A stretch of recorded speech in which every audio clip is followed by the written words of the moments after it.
Kia ora whānau. Hey whānau, hope you're having some fun with the videos and yeah, aroha mai mo any hapa in there, any mistakes, but remember we're all human. Have fun with the reo, learn some kupu hou, try some new kai, just try some different things to fun up your reo with yourself, your friend or your partner or your family. Just have fun whānau, and we've been having fun with this, we call it a rotarota, which is like a limerick.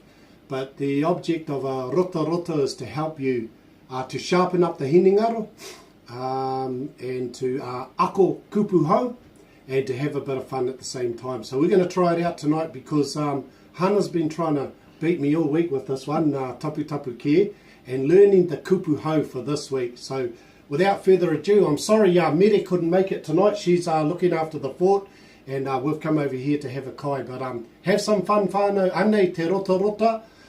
Hey, Wero hi te pīnati, challenge your intellect, sharpen up your senses, and watch this. I'm gonna show Hannah how to do it. Tapu tapu ke. Ka pai Hannah? Ka pai. Ka pai Hannah. Whakarongo titiro mai. Paukena parareka riwai taiwa, ani ana Kïanga ka piti kumara e. Anei ngā momo kiko kiko e, kiko kiko hei hei, kiko kiko kau, kiko kiko hipi, kiko kiko ika. Kiko kiko pōaka, kiko kiko e, anei ngā momo kiko kiko e, anei ngā momo Kïnaki.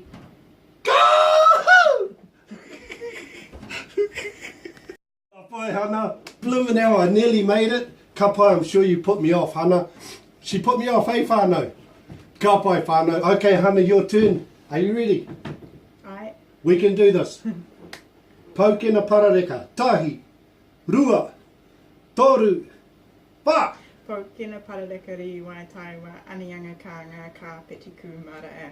Anei ngā momo kiko kiko e. Kiko kiko hei hei, kiko kiko kau, kiko kiko hipi, kiko kiko ike, kiko kiko pōaka, kiko kiko e. Anei ngā momo kiko kiko e. Anei ngā momo Kïnaki e. Rei wana totu me te pepper. Ka pai, it was a draw. Ka pai. Was better than karanga.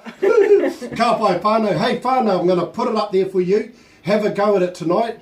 What I'd like you to do, try it 5 times before you go to bed tonight, and you'll be amazed at what sort of sleep you get. I want you to tell me how it went for you. Try and say that 5 times.